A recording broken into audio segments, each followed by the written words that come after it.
अमृतसर आते ही मेरे साथ एक कांड हो गया, और कांड ये हुआ कि मेरा कल अमृतसर में फ़ोन जो है वो स्नैच हो गया। अभी तक मेरे पास फ़ोन नहीं है। मैं अब अमृतसर से करतारपुर कॉरिडोर आ चुका हूँ, और आज मैं बिना फ़ोन की मतलब मैनेज कर रहा हूँ। शाम को अमृतसर जाके मैं नया फ़ोन ले लूँगा। ये मैं इसलिए मैनेज कर रहा हूँ बिकॉज कि मेरी एक ज़िम्मेदारी है कि व्लॉग्स मैं डालता रहूँ टाइम बाय टाइम। सो मैं करतारपुर कॉरिडोर आ चुका हूँ। अब यहाँ से मैं अभी खड़ा हूँ चेक पोस्ट पे, जिसका नाम है Shri Kartarpur Sahib corridor Indian check post Dera Baba Nanak. अब यहाँ से मैं इमिग्रेशन, सिक्योरिटी चेक, कस्टम सब क्लियर करके बॉर्डर क्रॉस करके पाकिस्तान जाने वाला हूँ, करतारपुर साहिब। और डॉक्यूमेंटेशन पूरा हो चुका है। कोविड टेस्ट की नेगेटिव रिपोर्ट मैं लेके आया हूँ, RT-PCR की, और ETA भी में आ चुका है। ETA है, पासपोर्ट भी है, रजिस्ट्रेशन फॉर्म भी है, सारे डॉक्यूमेंट्स मैं लेके आया हूँ। और मेरे पीछे ही आप देख रहे हैं यहाँ की कार पार्किंग है। जिस लोकल इंडियन को अपनी कार, टू व्हीलर, अपने व्हीकल से इस कॉरिडोर तक आना हो वो इस कॉरिडोर तक आ सकता है। और आज तारीख है 2 दिसंबर 2021, और मेरे लिए आज काफ़ी खुशी का और काफ़ी बड़ा दिन है, क्योंकि मैं सिंधी कम्युनिटी से बिलोंग करता हूँ। मेरे चैनल का नाम फ्रीक्वेंट वॉयेजर है, बट मेरा नाम करण गिडवानी है। और मेरे दादाजी श्री लक्ष्मण दास गिडवानी जी की आखिरी इच्छा थी कि वो एक बार मरने से पहले पाकिस्तान देखना चाहते थे। अनफॉर्चुनेटली नहीं देख पाए, कुछ रीजंस की वजह से। वीज़ा प्रॉब्लम पहले बहुत होती थी, पिलग्रिम वीज़ा भी इतना इजीली नहीं मिलता था। सिंध देखने की उनकी बड़ी इच्छा थी, वो अपने बचपन के दिनों में वापस जाना चाहते थे। जब वो हॉस्पिटल में एडमिट थे लास्ट के 5 दिनों में, उन 5 दिनों के दौरान उन्होंने मुझे ये इच्छा बताई थी कि ये मेरी आखिरी इच्छा अधूरी रह गई। फ़िलहाल मैं सिंध तो नहीं जा पा रहा हूँ, बट ठीक है, करतारपुर जाके जितनी उनकी इच्छा को पूरा कर सकूँ और उनकी ब्लेसिंग्स, आशीर्वाद और दुआएं ले सकूँ, उतना ही मेरे लिए। अब मेरे पीछे यहाँ पे 2 काउंटर्स। पहले काउंटर पे कोविड वैक्सीनेशन के सर्टिफिकेट दोनों डोजेस के चेक करवाने अनिवार्य हैं। अगर नहीं है सर्टिफिकेट्स या सिर्फ 1 डोज का सर्टिफिकेट है तो RT-PCR की नेगेटिव रिपोर्ट आपके पास होनी चाहिए। और जस्ट बगल में एक चेयर लगी है, वहाँ पर आपको 2 बूंद ज़िंदगी की पोलियो ड्रॉप्स पिलाए जाते हैं, क्योंकि पाकिस्तान में तो भैया पोलियो का वायरस बड़ा ज़बरदस्त फैला हुआ है। तो यहाँ आइए, वैक्सीनेशन लगवा के आइए, दोनों डोजेस के सर्टिफिकेट्स यहाँ चेक करवाइए, पोलियो ड्रॉप पीजिए, और फिर करतारपुर साहिब पाकिस्तान के मत्था टेकने के लिए जाइए। अब देखिए, एक नई बात सामने आई। इस चेक पोस्ट के कोविड टीम के एक अधिकारी, एक सज्जन जी, ये बता रहे हैं कि यहाँ पर दोनों डोजेस, पहली डोज या दूसरी डोज का इंजेक्शन बिल्कुल फ्री ऑफ कॉस्ट लगता है, और यहाँ पर रैपिड एंटीजन टेस्ट भी बिल्कुल फ्री ऑफ कॉस्ट होता है। तो मेरे पीछे ये जो बैटरी वाला ई-रिक्शा है, ये यहाँ से इंडिया और पाकिस्तान के बॉर्डर तक लेके जाते हैं। फिर बॉर्डर क्रॉस करके हम पाकिस्तान की चेक पोस्ट पे जाते हैं। फिर वो चेक पोस्ट पे सेम इमिग्रेशन चेकिंग सब प्रोसीजर करके फिर हम जाते हैं Kartarpur Sahib gurdwara. So guys, finally मैं पहुंच चुका हूं इंडिया और पाकिस्तान के बॉर्डर पे, और मेरे उस तरफ है पाकिस्तान। और ये जो फीलिंग है ना, मैं आपको दिल से अगर बताऊं तो बहुत बहुत तारीफ़ सबसे पहले दोनों देशों की सरकारों को, जिन्होंने सन 1947 के बाद एक कोशिश की कि हम कुछ दोस्ती की तरफ एक छोटा सा कदम आगे बढ़ा सकें। दूसरा कि ब्लेसिंग, शायद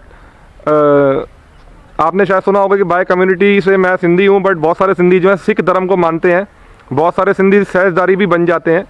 तो शायद हमारे साथ ब्लेसिंग्स हैं गुरु नानक देव जी की, जिसकी वजह से आज शायद मैं यहाँ जा पा रहा हूँ। और दूसरी चीज़, इतनी फ़्लाइटें ली हैं, इतने बॉर्डर क्रॉस किए हैं, हांगकॉन्ग, चाइना, और चाइना से हांगकॉन्ग तक का बॉर्डर बाय वॉक क्रॉस किया है। बट ये जो फीलिंग है ना, इसको मैं मतलब बयान नहीं कर सकता। ये बहुत ही अमेजिंग फीलिंग है। तो ये चीज़ें, अब चलते हैं पाकिस्तान और गुरुद्वारा एक्सप्लोर करते हैं, वहाँ के और भी जो चीज़ें हैं वो एक्सप्लोर करते हैं। ये देखिए, ये पाकिस्तान का फ्लैग यहाँ पे लगा हुआ है, और ये जो वाइट पट्टी है, ये ज़ीरो लाइन है।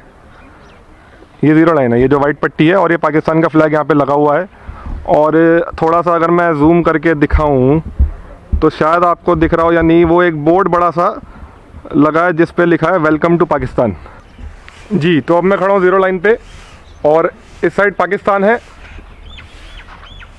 इस साइड इंडिया है।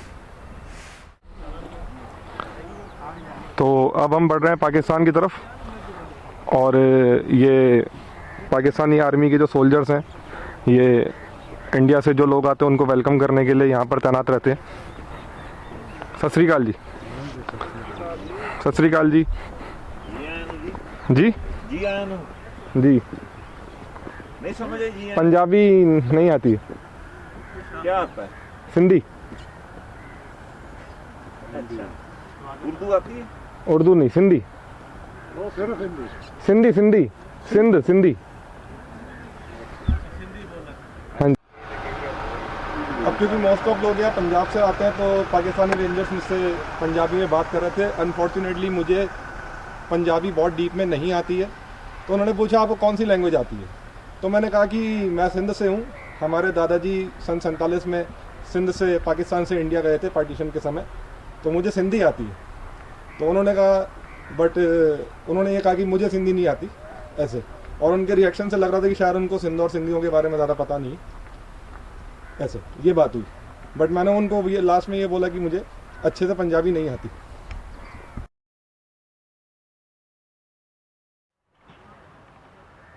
और ये देखिए इस सफ़ेद डंडे पे पाकिस्तान का फ्लैग होस्टेड है।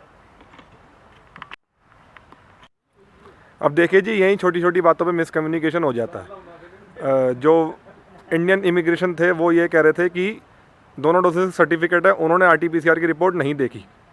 अब जो पाकिस्तानी इमिग्रेशन चेक पोस्ट में मैं जा रहा हूँ उससे पहले मेरी RT-PCR की रिपोर्ट यहाँ पे चेक की गई है, जबकि मेरे पास दोनों डोजेस का सर्टिफिकेट हैं, बट तो भी कोविड टेस्ट कंपलसरी है। अब जो RT-PCR करवा कर नहीं आया उसका यहाँ पर एंटीजन टेस्ट किया जाएगा, उसके बाद ही वो पाकिस्तान इमिग्रेशन बिल्डिंग में एंटर हो सकता है। ये देखिए जी, ये वाइट बिल्डिंग जो है ये Pakistani immigration plus check post की बिल्डिंग है। पाकिस्तानी चेक पोस्ट और इमिग्रेशन यहाँ पर होता है, और वो गेट है, वो सामने जो गेट है वहाँ से जाते हैं अंदर इमिग्रेशन करवाने के लिए। और वो देखो जी सामने दिख रहा है जी इंडिया का झंडा पाकिस्तानी चेक पोस्ट से, थोड़ा धुंधला दिख रहा है फॉग की वजह से, बट वो इंडिया का झंडा है। और इस तरफ ये है जी पाकिस्तानी चेक पोस्ट। वैसे एक छोटी सी गलती हो गई मेरे से, ये जो करेंसी काउंटर्स है यहाँ पे नेशनल बैंक ऑफ पाकिस्तान का काउंटर है, यहाँ से $20 यहाँ पे डिपॉजिट करके उसकी रिसिप्ट अंदर लेके जानी होती है। मैं ऐसे ही चला गया, तो फिर मेरे को उन्होंने इमिग्रेशन वालों ने वापस भेजा, बोला पहले रसीद लेके आओ। तो ये गलती आप ना करें, आप पहले यहाँ से रसीद कटाएं फिर आप अंदर जाएं। तो जी ये है जी बस जो पाकिस्तानी इमिग्रेशन चेक पोस्ट से करतारपुर साहिब गुरुद्वारे तक आपको लेकर आती है। और ये है जी करतारपुर साहिब गुरुद्वारा।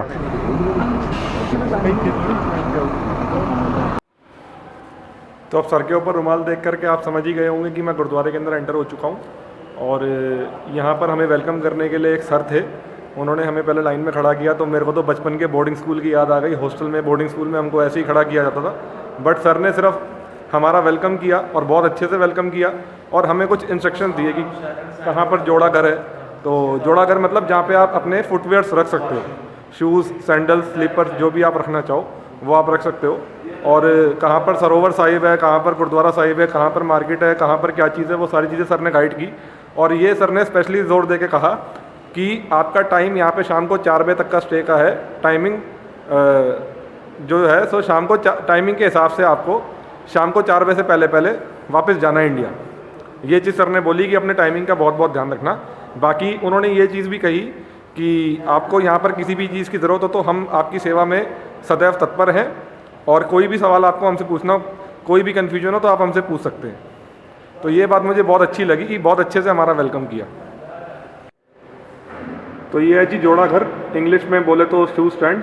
यहाँ पर अपने फुटवेयर, स्लीपर्स, सैंडल्स, शूज़ जो भी आपको रखना हो वो रख के पहले आप गेट से एंट्री करके राइट साइड में बना हुआ है, यहाँ पर पहले आप अपने फुटवेयर्स रखें, फिर आप आगे की ओर प्रस्थान करें। तो जोड़ा घर में शूज़ रखने के बाद मैं आगे प्रस्थान कर चुका हूँ। मतलब मैं क्या बोलूँ, एक बहुत ही अलग ही लेवल की जो पॉजिटिव एनर्जी है ना, जो सकारात्मक शक्ति है, वो मुझे बहुत महसूस हो रही है। जिस तरीके से वेलकम किया, लगा नहीं कि हम पाकिस्तान में आए हैं, सीधी बात बोलूँ तो, क्योंकि जितने पॉलिटिकल डिस्प्यूट्स हैं हम दोनों कंट्रीज़ के बीच में, उसके बाद ये जो एक शुरुआत है, तो ये एक अलग ही लेवल की फील देती है। और जैसा कि मैंने जब इंडियन चेक पोस्ट में मैं एंटर हो रहा था उस समय मैंने बताया कि मेरे दादाजी की आखिरी इच्छा थी पाकिस्तान एक बार आने की, जो उन्होंने अपने मृत्यु से पहले 5 दिन जब वो हॉस्पिटल में एडमिट थे तब उन्होंने मेरे सामने व्यक्त की थी। सो अब मुझे लगा कि शायद आज मुझे ऊपर से कुछ उनका आशीर्वाद मिलेगा कि एटलीस्ट मैं सिंध तो नहीं जा पाया, बट एटलीस्ट मैं यहाँ आ पाया। फ्यूचर में जब भी मौका मिलेगा मैं सिंध ज़रूर जाऊँगा।